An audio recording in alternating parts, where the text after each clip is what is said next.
नमस्कार, शाम के 7 बजने को है। देश के सबसे विश्वसनीय और नंबर 1 शो शंखनाद में आप सभी का स्वागत है। मैं हूं आपके साथ चित्रा त्रिपाठी। आज कृषि बिल के लोकसभा में पास होने का 1 साल पूरा हो गया, लेकिन इस पर घमासान अभी बाकी है। आज एक बार फिर से किसानों ने दिल्ली में प्रदर्शन किया, जहां पर जमकर घमासान हुआ है। आपको पूरी खबर बताएंगे। इसके अलावा बात करेंगे उत्तर प्रदेश की भी, जहां बड़े बड़े शहर बारिश के आगे सरेंडर कर रहे हैं। लखनऊ से लेकर वाराणसी तक बारिश के कोहराम की तस्वीरें आपको दिखाने वाले हैं। लेकिन शंखनाद की शुरुआत बड़ी खबर के साथ हम करने जा रहे हैं। आपको बता दें, एससीओ की बैठक में प्रधानमंत्री नरेंद्र मोदी ने अफगानिस्तान का मुद्दा उठाया है। पीएम ने साफ कहा है कि तालिबान सरकार को इस तरह से मंजूरी नहीं दी जा सकती है, जिसके लिए दुनिया को अब सोच समझकर ही फैसला करना होगा, क्योंकि तालिबान ने हिंसा के बल पर सत्ता हासिल की है। कोई और कट्टरपंथी भी आगे हिंसा से सत्ता हासिल कर सकता है। इस वजह से सोच समझकर ही इस पूरे मामले में दुनिया फैसला ले। अफगानिस्तान में हाल के घटनाक्रम का सबसे अधिक प्रभाव हम जैसे पड़ोसी देशों पर होगा, और इसलिए इस मुद्दे पर क्षेत्रीय फोकस और क्षेत्रीय सहयोग बहुत ही आवश्यक है। इस संदर्भ में हमें 4 विषयों पर ध्यान देना होगा। पहला मुद्दा यह है कि अफगानिस्तान में सत्ता परिवर्तन इंक्लूसिव नहीं है और बिना नेगोशिएशन के हुआ है। इससे नई व्यवस्था की स्वीकार्यता पर सवाल उठते हैं। महिलाओं तथा अल्पसंख्यकों सहित अफगान समाज के सभी वर्गों का प्रतिनिधित्व भी महत्वपूर्ण है, और इसलिए यह आवश्यक है कि नई व्यवस्था की मान्यता पर फैसला ग्लोबल कम्युनिटी सोच समझकर और सामूहिक तरह से ले। हमें मिलकर सुनिश्चित करना चाहिए कि अफगानिस्तान की धरती का उपयोग किसी भी देश में आतंकवाद फैलाने के लिए न हो। इससे ड्रग्स, अवैध हथियारों और ह्यूमन ट्रैफिकिंग का अनियंत्रित प्रवाह बढ़ सकता है। बड़ी मात्रा में एडवांस वेपन्स अफगानिस्तान में रह गए हैं। इनके कारण पूरे क्षेत्र में अस्थिरता का खतरा बना रहेगा। इन फ्लोज को मॉनिटर करने और इंफॉर्मेशन शेयरिंग बढ़ाने के लिए एससीओ रैट्स मैकेनिज्म्स सकारात्मक भूमिका निभा सकता है। विकास और मानवीय सहायता के लिए भारत बहुत वर्षों से अफगानिस्तान का विश्वस्त पार्टनर रहा है। इंफ्रास्ट्रक्चर से लेकर शिक्षा, सेहत और कैपेसिटी बिल्डिंग तक हर सेक्टर में और अफगानिस्तान के हर भाग में हमने अपना योगदान दिया है। प्रधानमंत्री मोदी ने आज दुनिया के सामने अफगानिस्तान की रणनीति को लेकर कई सुझाव रखे। वहीं आतंकवाद पर भारत की रणनीति साफ की। जिस वक्त मोदी आतंकिस्तान को लेकर निशाना साध रहे थे, उसी वक्त इमरान खान भी तजाकिस्तान में बैठकर मोदी की बातें गौर से सुन रहे थे। क्या हुआ एससीओ की बैठक में, अब जरा इस रिपोर्ट के जरिए जानिए। सबसे बड़ी चुनौतियां शांति, सुरक्षा, रेडिकलाइजेशन से लड़ाई, क्षेत्रीय सुरक्षा,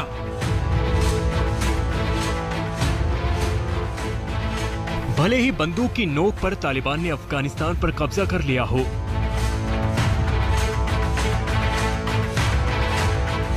भले ही आतंकी संगठन अब सरकार की शक्ल में सत्ता पर काबिज हो, भले ही तालिबान दुनिया के सामने सुधरने का ड्रामा कर रहा हो, लेकिन अफगानिस्तान की तस्वीरें बताती हैं कि आखिर सच्चाई क्या है। मंत्रिमंडल में शामिल आतंकियों की फौज बताती है कि आखिर तालिबान का मकसद क्या है। ऐसे में तालिबान को लेकर भारत की रणनीति साफ है। आतंकवाद के साथ कोई समझौता नहीं। हिंदुस्तान किसी भी तरह की कट्टरता बर्दाश्त नहीं करेगा। इस क्षेत्र में सबसे बड़ी चुनौतियां शांति, सुरक्षा और ट्रस्ट डेफिसिट से संबंधित है और इन समस्याओं का मूल कारण बढ़ता हुआ रेडिकलाइजेशन है। हाल के घटनाक्रम ने इस चुनौती को और स्पष्ट कर दिया है। शंघाई सहयोग संगठन यानी एससीओ के मंच पर भारत ने एक बार फिर अफगानिस्तान का मुद्दा उठाया। अफगानिस्तान में तालिबान सरकार के गठजोड़ पर बिना नाम लिए करारा प्रहार किया।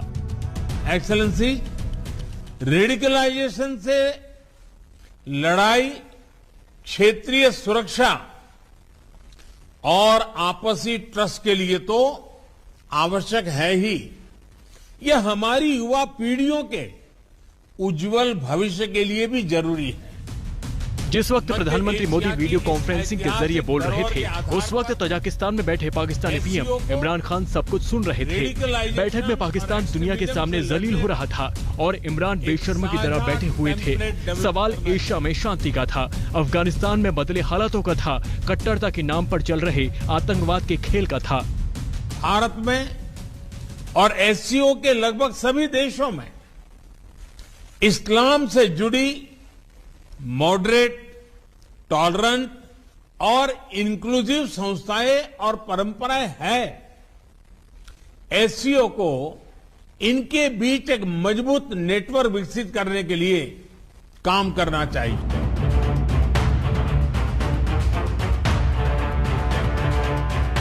ये इमरान खान के उस एजेंडे पर प्रहार था जिसमें वो मुस्लिम मुल्क होने का हवाला देकर अपनी दुकान चलाते हैं। एससीओ में मध्य एशिया के मुस्लिम देश ताजिकिस्तान, किर्गिस्तान, कजाकिस्तान, उज्बेकिस्तान और नया स्थानीय सदस्य ईरान भी शामिल है। पाकिस्तान लगातार इन मुल्कों को तालिबान मुद्दे पर साथ आने की बात कर रहा है, लेकिन कोई भी पाकिस्तान के साथ आने के लिए तैयार नहीं है। ऐसे में धर्म के नाम पर पाकिस्तान के आतंक के खेल पर यह पीएम का प्रहार था। अफगानिस्तान में तालिबानी सरकार बनने के बाद पहला मौका था जब किसी मंच पर पीएम मोदी और इमरान खान एक साथ आए हों। ऐसे में तालिबान को लेकर पीएम का संदेश न केवल पाकिस्तान बल्कि बैठक में शामिल चीन के लिए भी था, जो तालिबान को अपना नया ठिकाना बनाने की कोशिश में लगा हुआ है। लेकिन पाकिस्तान तो पाकिस्तान है, तालिबान में उसे आतंक की नई दुकान नजर आ रही है। ऐसे में इमरान खान एक बार फिर तालिबान की वकालत करते नजर आए। The international community must approach the new reality in Afghanistan with a new perspective based on a realistic assessment and pragmatic approach. Our core collective interest has to be to help stabilize the security situation, prevent any renewed conflict, and prevent mass exodus. It is equally in our interest to ensure that Afghanistan does not again become a safe haven for terrorist entity. For this, the Taliban must take every measure to honor their commitments. जिस पाकिस्तान के पास खुद का मुल्क चलाने के लिए पैसे नहीं हैं, वो अफगानिस्तान के लिए दुनिया से पैसे मांग रहा है। जो पाकिस्तान खुद आतंक की फैक्ट्री चलाता है, वो तालिबान में शांति की बात करता है। लेकिन इमरान के इस ड्रामे पर उस वक्त तमाचा लगा जब तजाकिस्तान में शख्स ने इमरान के इरादों पर ऐसा शेर मारा कि इमरान शर्म से पानी पानी हो गए। इमरान साहब के लिए एक शेर है, इतने जालिम न बनो। इमरान भाई, आपके लिए, आप तो अब एक कैदी हो गए। जब कंटेनर पे थे तो जबरदस्त थे, तो अब तो पता नहीं किन के चक्करों में आप आ गए। तो कहता है कि इतने जालिम न बनो, कुछ तो मुरव्वत सीखो। हुए हैं तो उनसे इस वक्त बिजनेस की बातें करें, शेरो शायरी बात भी होगी इंशाल्लाह। तालिबान को लेकर पाकिस्तान बुरी तरह फंस चुका है। दुनिया को कोई भी मुल्क साथ देने को तैयार नहीं है। चीन भी धीरे धीरे अपनी रणनीति को वेट एंड वॉच बना रहा है। ऐसे में तालिबान को सत्ता तक पहुंचाने के लिए सरकार बनाने वाले पाकिस्तान को समझ नहीं आ रहा कि आखिर वो क्या करे, क्योंकि अब पाकिस्तान तालिबान को लेकर इतना आगे आ चुका है कि पीछे हटना मुश्किल है। वहीं अमेरिका भी पाकिस्तान को लेकर सख्त है, जिसका दर्द इमरान के इंटरव्यू में नजर आया, जिसमें अमेरिका ने अब तक बातचीत की जहमत भी नहीं उठाई। He hasn't called you since coming into office, correct? He's a busy man. Do you see this as punishment for supporting the Taliban while they were killing US troops? Well, you have to ask him why he's too busy to call. Taliban को लेकर भारत की भूमिका भी दुनिया के बाकी देशों की तरह वेट एंड वॉच की है। वहीं भारत लगातार दुनिया भर के मुल्कों से तालिबान के हालातों को लेकर लगातार चर्चा कर रहा है, क्योंकि मामला एशिया में शांति का है, आतंकवाद का है, जिसके साथ हिंदुस्तान कोई समझौता नहीं करना चाहता, फिर चाहे वो तालिबान की सरकार की शक्ल में ही क्यों न हो। आज तक ब्यूरो। अपने आप में यह स्थिति यकीनन काफी ज्यादा महत्वपूर्ण हो जाती है और जिस तरह की बात आज प्रधानमंत्री नरेंद्र मोदी की ओर से कही गई है, यकीनन उसका दूर तलक असर भी देखा जाएगा। इन सब के बीच कृषि कानूनों पर जारी आंदोलन के बीच सियासत का रंग भी चढ़ता हुआ चला जा रहा है। आज नए कृषि कानूनों के लोकसभा में पास होने का 1 साल पूरा हो गया। इस मौके पर शिरोमणि अकाली दल ने दिल्ली में जोरदार प्रदर्शन किया। अकाली दल के प्रदर्शन के पीछे पंजाब की वो पॉलिटिक्स है जिसकी धुरी अब किसान आंदोलन बन गया है। हर पार्टी, हर दल के नेता एक दूसरे पर हमलावर हैं, क्योंकि सभी की कोशिश है किसी भी तरह किसान आंदोलन की तैयार जमीन पर वोट की फसल काटी जा सके।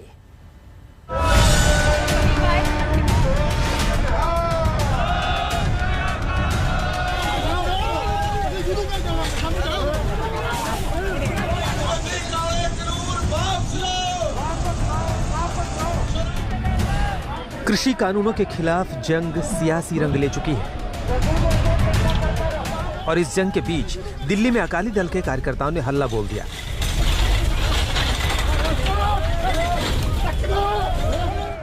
मौका था कृषि कानून लागू होने के 1 साल पूरा होने का,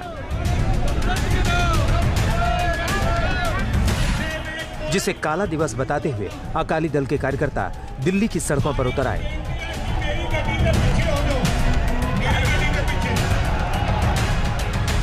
बड़ी तादाद में अकाली कार्यकर्ता दिल्ली के रकाबगंज गुरुद्वारे पर इकट्ठा हुए और फिर संसद की ओर कूच कर दिया।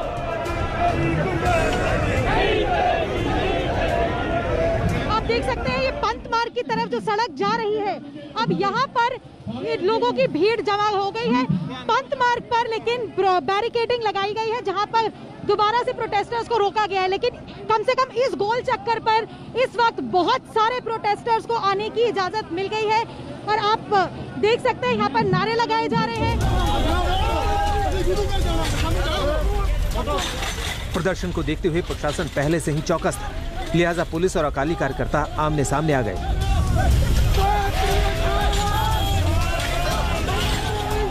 अकाली दल के कार्यकर्ताओं को रोकने के लिए दिल्ली पुलिस ने बड़े पैमाने पर बैरिकेडिंग की थी, मगर अकाली प्रदर्शनकारियों के हुजूम के आगे ये बाधा भी कमजोर पड़ती नजर आई।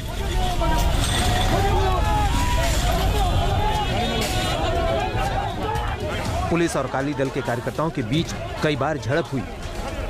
इस तनातनी के बीच अकाली दल के नेताओं ने तेवर दिखाए और किसानों की मांग पूरी ना होने पर बीजेपी को कड़ी चेतावनी दे डाली। खेती अलविदा हो जाओगे तो उत्तर प्रदेश भी दूर नहीं तो उसके बाद एक पार्लियामेंट का भी एक बार फिर उन्हें 2 मेंबर ऑफ पार्लियामेंट्री पार्टी बन जाओगे। जिस समय अकाली दल साडा साथ देंदा सी तो थोड़े कदे 2 MP होंगे थे। इस हंगामे के बीच बिना इजाजत संसद मार्च करने के आरोप में दिल्ली पुलिस ने सुखबीर बादल और हरसिमरत कौर समेत 11 लोगों को हिरासत में ले लिया।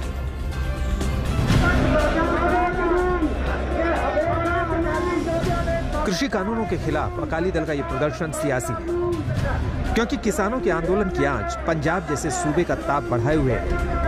पंजाब में अगले साल विधानसभा चुनाव है और इस चुनाव में किसान आंदोलन का असर पड़ना तय माना जा रहा है। जिला श्रोमणी अकाली दल है जो 1 साल आज 1 साल पूरा हो गया है काले कानून आए को, उसके विरोध में भी मोदी को दिखाने आए हैं। अकाली दल जिंदा है। किसान आंदोलन जो 1 साल से चल रहा है, अलग अलग किसान संगठन है, उनसे कोई तालमेल नहीं है इस वाले। वो हमारे भाई हैं, वो अपना काम कर रहे हैं, अकाली दल अपना काम कर रहा है।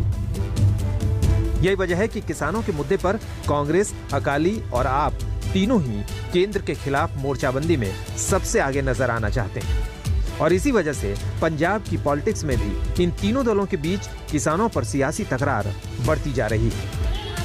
हर कोई खुद को किसानों का हितैषी बताकर विरोधियों पर वार कर रहा है।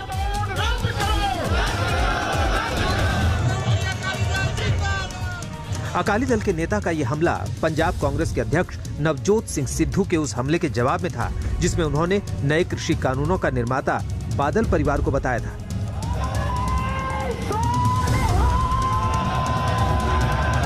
केंद्र के 3 काले कानून, इनकी नींव बादलों ने रखी। इनके ब्लूप्रिंट से सेध लेके, दिशा निर्देश लेके सेंटर की मोदी सरकार ने ये तीनों काले कानून बनाए। नीति निर्माता इन 3 काले कानूनों के बादल हैं। तो इस दावे के 48 घंटे के भीतर अकाली दल ने पूरे लाव लश्कर के साथ दिल्ली कूच किया और खुद को कृषि कानूनों पर किसानों के आंदोलन का सबसे बड़ा साथी साबित करने की कोशिश की। दिल्ली में प्रदर्शन के बीच अकाली दल ने कैप्टन अमरिंदर पर उस बयान के बहाने भी हमला बोला जिसमें कैप्टन ने किसानों को पंजाब के बाहर प्रदर्शन करने की बात कही थी।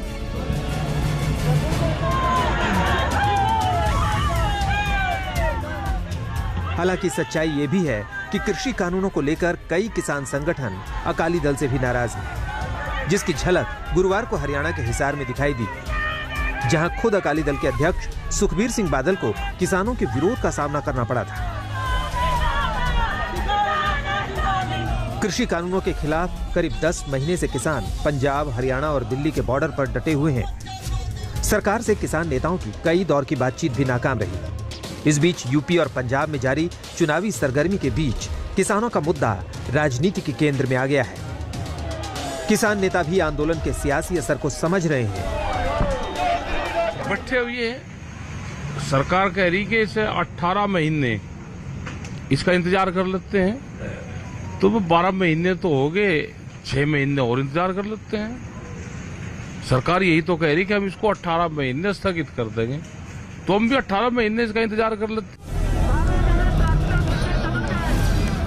तीनों कृषि कानूनों का 1 साल आज पूरा हो गया और दिन बढ़ने के साथ इस पर संग्राम भी बढ़ता जा रहा है, क्योंकि सरकार के सुझावों से किसान सहमत नहीं और न ही आंदोलन से पीछे हटने को तैयार है। ऐसी सूरत में सियासी पार्टियां भी मैदान में उतर आई हैं और केंद्र पर किसान आंदोलन की चोट के जरिए वोट साधने की कोशिश में जुटी हुई है। चंडीगढ़ से सत्येंद्र चौहान और दिल्ली से अनीशा माथुर के साथ आज तक ब्यूरो। उधर लगातार बारिश ने यूपी के शहर शहर का बुरा हाल कर दिया है। कई शहरों में सड़कें पानी में डूबी हुई हैं, मोहल्ले की गलियां भी लबालब हैं। भारी बारिश के चलते लगातार हादसे हो रहे हैं और लोग मौसम की मार का शिकार बन रहे हैं। इस पर मुसीबत यह भी है कि अभी बारिश का संकट यूपी पर पूरी तरह से टला नहीं है।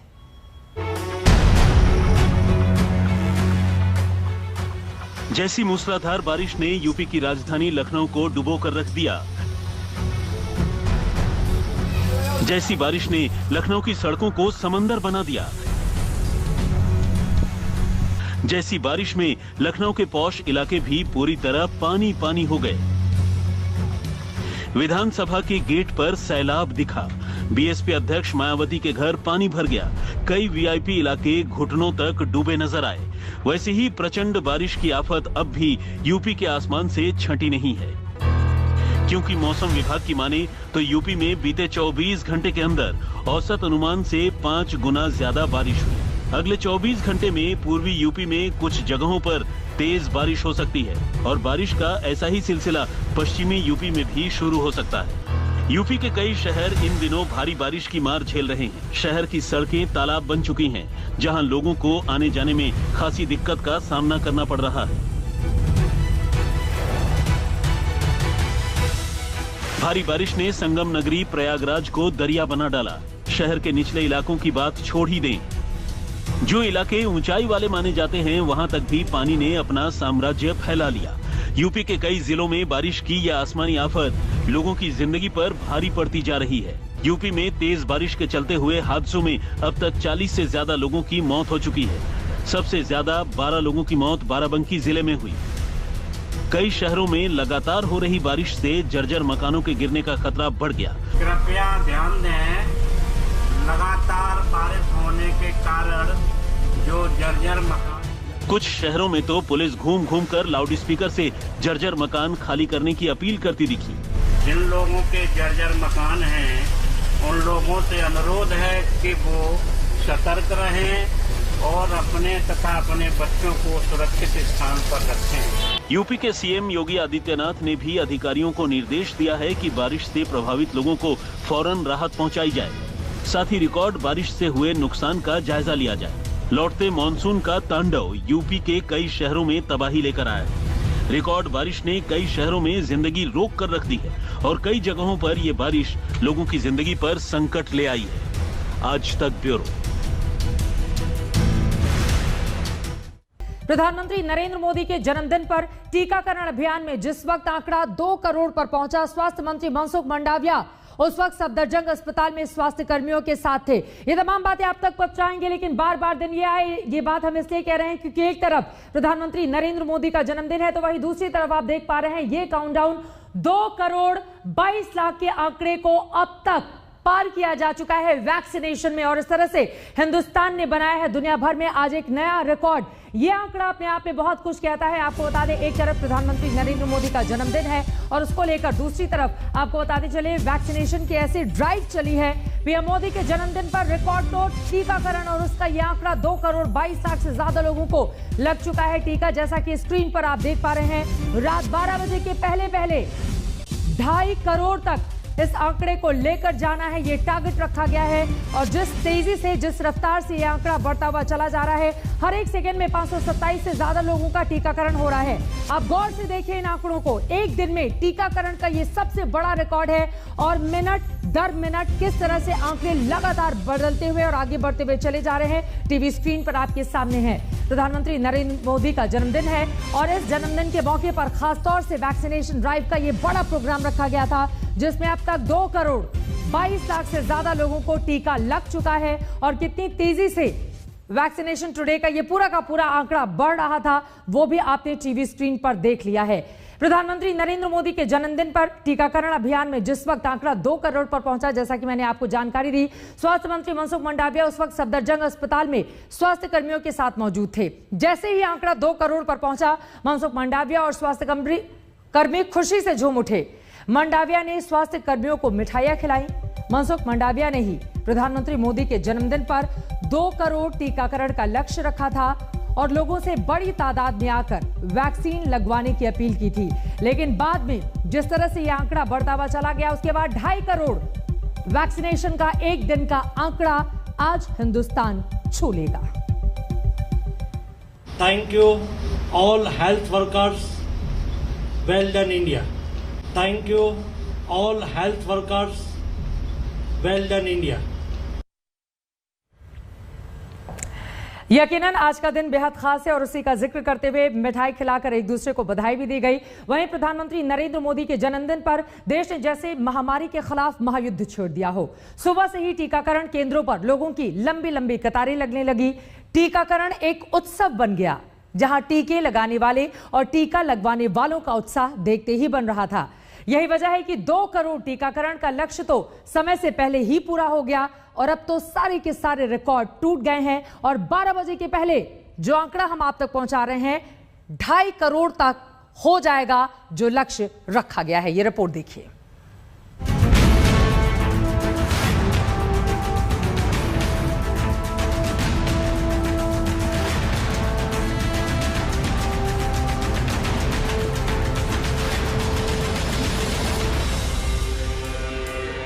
प्रधानमंत्री नरेंद्र मोदी के जन्मदिन पर पूरे देश की तरफ से उन्हें ये अनुपम भेंट है। प्रधानमंत्री मोदी के नाम पर देश भर में टीकाकरण केंद्रों पर लोगों की भीड़ उमड़ पड़ी। मोदी के जन्मदिन पर 2 करोड़ लोगों के टीकाकरण का लक्ष्य रखा गया था। स्वास्थ्य मंत्री मनसुख मांडविया ने खुद देशवासियों से टीके लगवाने की अपील की थी। अपील काम कर गई। सुबह से टीकाकरण केंद्रों पर लोग जुटने लगे। दोपहर 3 बजे तक ही 1.5 करोड़ का आंकड़ा पार कर गया था। यह है देश का सबसे बड़ा वैक्सीनेशन सेंटर। दिल्ली का BLK max super speciality centre.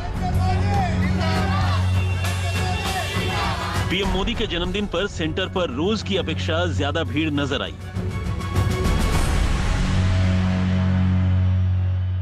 देश के प्रधानमंत्री नरेंद्र मोदी का आज 71वां जन्मदिवस है और इसी बात को ध्यान में रखते हुए देश भर में आज महाटीका अभियान की शुरुआत हो गई है। इसी के तहत ये टारगेट रखा गया है कि देश में 2 करोड़ से ज़्यादा का टीका अभियान आज चलाया जाए।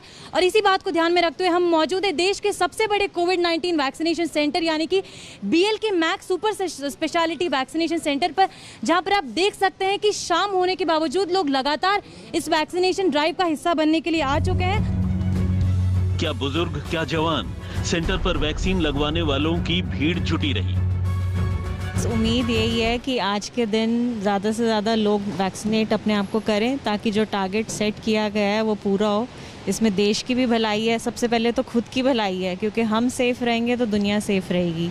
मैं यही मैसेज देना चाहूँगी, सभी लगवाएं, सभी जितने भी हिंदुस्तान के हैं वासी सभी भी इसको वैक्सीन को लगवाएं। दिल्ली के पंडारा रोड पर सरकारी टीकाकरण केंद्र पर भी लोगों की भीड़ जमा थी।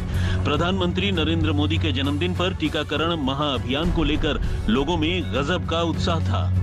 Today is our Prime Minister's birthday, and it was my day that I have chosen that today's slot for my second vaccination. आज के दिन रिकॉर्ड वैक्सीनेशन से एक चीज साफ है कि भारत में लोग पहली और दूसरी डोज लगाने के लिए उत्सुक हैं और सरकार ने कहा है कि इसके लिए राज्यों को पूर्ण तरीके से टीका दे दिया गया है, टीके की कोई कमी नहीं है और इससे दिखता है कि भारत अपना पूर्ण वैक्सीनेशन का टारगेट दिसंबर आने से पहले खत्म कर देगा। पीएम मोदी के जन्मदिन पर उत्तर प्रदेश में 35 लाख लोगों को टीकाकरण का लक्ष्य रखा गया था। पूरे प्रदेश में 12,000 से ज्यादा टीकाकरण केंद्रों पर स्वास्थ्य विभाग की टीमें तैनात हो गईं। लोग सुबह से ही टीकाकरण केंद्रों के सामने कतारों में खड़े दिखे। प्रदेश में प्रधानमंत्री नरेंद्र मोदी के जन्मदिन के मौके पर मेगा अभियान के तहत वैक्सीनेशन किया जा रहा है, जिसमें 35 लाख का टारगेट बना करके राज्य सरकार अलग अलग केंद्रों पे ये वैक्सीनेशन कर रही है। पूरे देश भर में वैक्सीनेशन को एक नए आंकड़े तक पहुंचाने की कवायद है।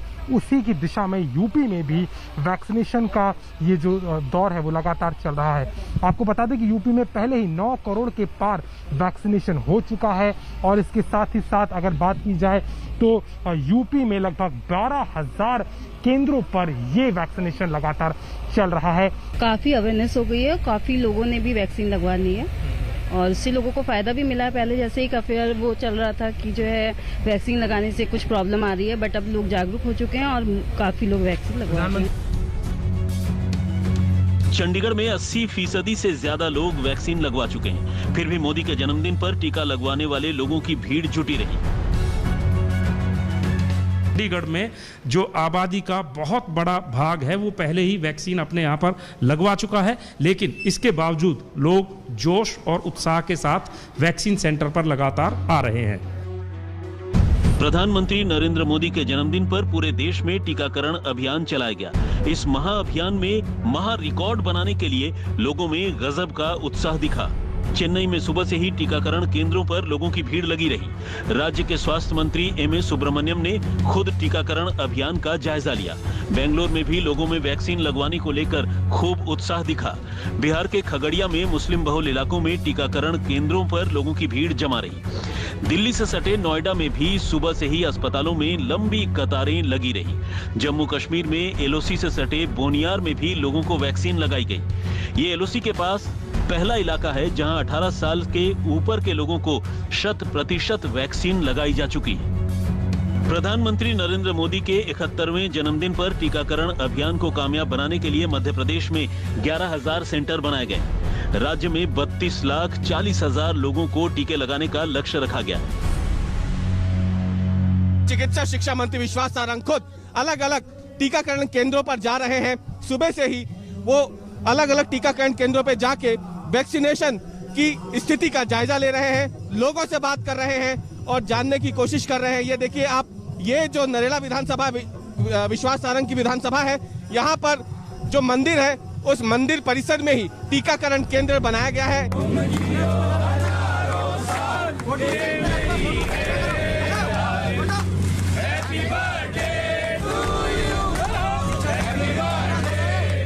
प्रधानमंत्री नरेंद्र मोदी के जन्मदिन पर एक दिन में टीकाकरण का आज सबसे बड़ा रिकॉर्ड बना है।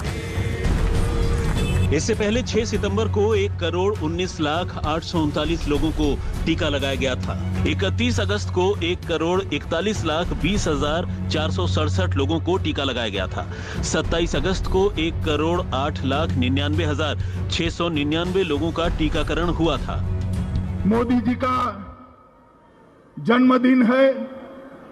मैं आप लोगों को एक समाचार देना चाहता हूं कि आज देश भर में कोरोना के खिलाफ सुरक्षा के लिए एक बहुत बड़ा वैक्सीनेशन, बहुत बड़ा टीकाकरण चल रहा है। सुबह से ही जिस तरह टीकाकरण केंद्रों पर लोग पहुंच रहे थे, उससे तो यही लग रहा था कि 2 करोड़ का लक्ष्य मुश्किल नहीं है। लेकिन जैसे जैसे दिन चढ़ता गया, भीड़ बढ़ती रही और टीकाकरण का सबसे बड़ा रिकॉर्ड बन गया। दिल्ली में तेजश्री पुरंदरे, मिलन शर्मा, भोपाल में रवीश पाल सिंह के साथ अभिषेक मिश्रा, लखनऊ, आज तक। अब तक 2 करोड़ 22 लाख से ज्यादा लोगों का टीकाकरण एक दिन में अभी तक हो चुका है और ये कई दूसरे देशों की तुलना के मुकाबले, आपको बता दें, ये कहीं बड़ा अभियान। जैसा कि इस वक्त आप देख पा रहे हैं, लगातार ये आंकड़ा चेंज होता हुआ आगे की ओर बढ़ता हुआ दिखाई दे रहा है। रात 12 बजे के पहले 2.5 करोड़ माना जा रहा है। टीकाकरण के इस अभियान में आज हिंदुस्तान कामयाब रहेगा। वहीं प्रधानमंत्री नरेंद्र मोदी के जन्मदिन पर पूरा देश उत्सव के रंग में रंग गया। कहीं रंगोली बनाई गई, कहीं रक्तदान शिविर लगाया गया। किसी ने 71 किलो केक काटकर मोदी का जन्मदिन मनाया, तो कहीं 71 किलो लड्डू बांटे गए। कहीं टीकाकरण, कहीं रक्तदान, कहीं मंदिरों में भजन कीर्तन,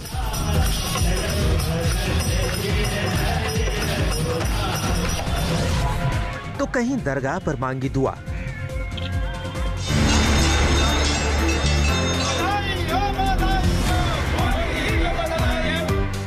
पीएम मोदी के जन्मदिन पर उत्सव के रंग में देश।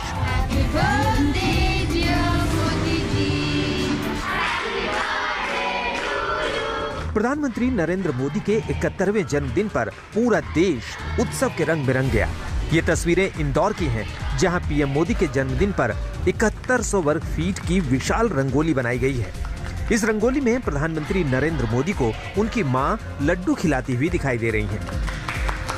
इसे बनाने में हमें 36 घंटे लगे और कुछ 1960 किलो का कलर लगा है इसमें, जिसमें हमने 15-20 कलर का यूज़ किया है। डिफरेंट टाइप के बहुत सारे शेड यूज़ किए हैं।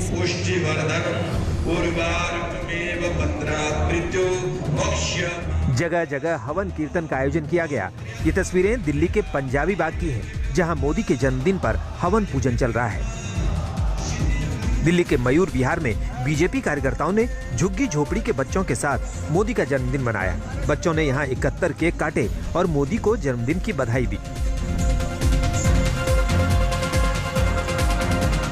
Happy birthday to you Modi ji. प्रधानमंत्री मोदी के जन्मदिन पर दिल्ली के करोल बाग में बीजेपी कार्यकर्ताओं ने 28 फीट लंबा केक बनाया है। इसमें प्रधानमंत्री मोदी की तस्वीर बनी है। इस केक का वजन 40 किलो है। इस केक को बनाने में करीब 24 घंटे का समय लगा है। प्रधानमंत्री मोदी के जन्मदिन पर गुरुग्राम में 20 दिवसीय रक्तदान शिविर लगाया गया है।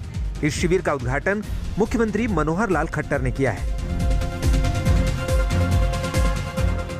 बीसा पर्व ये शुरू हो रहा है, लगातार 20 दिन तक चलेगा। 7 अक्टूबर ऐसा दिन है जब उन्होंने अपने सार्वजनिक जीवन का 2001 में जो शुरुआत की थी। इससे पहले वो मुख्यमंत्री बने थे गुजरात के। तो आज 17 से लेकर के और 7 अक्टूबर तक 20 दिन तक सेवा समर्पण ये सारे देश भर में चलेगा। पीएम मोदी के जन्मदिन पर बीजेपी के वरिष्ठ नेता शाहनवाज हुसैन पटना सिटी के कच्ची दरगाह मजार पहुंचे, जहां उन्होंने बीजेपी कार्यकर्ताओं के साथ सैयद शाह साहबुद्दीन पीर जगजौत के मजार पर चादर चढ़ाई।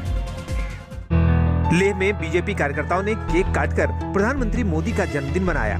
मेरठ में मुस्लिम समुदाय के लोगों ने 71 किलो लड्डू बांटकर मोदी का जन्मदिन मनाया।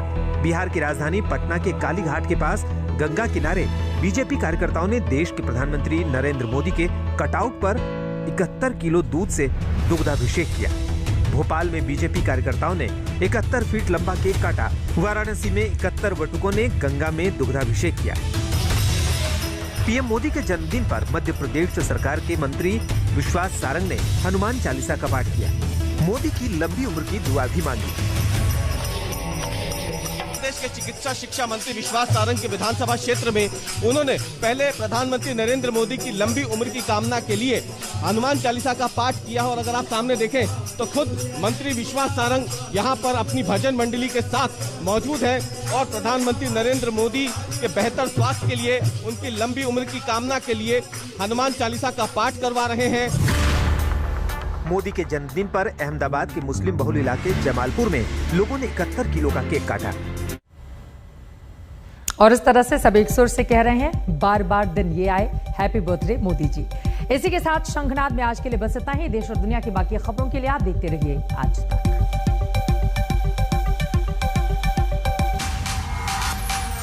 आज तक बेमिसाल 20 साल।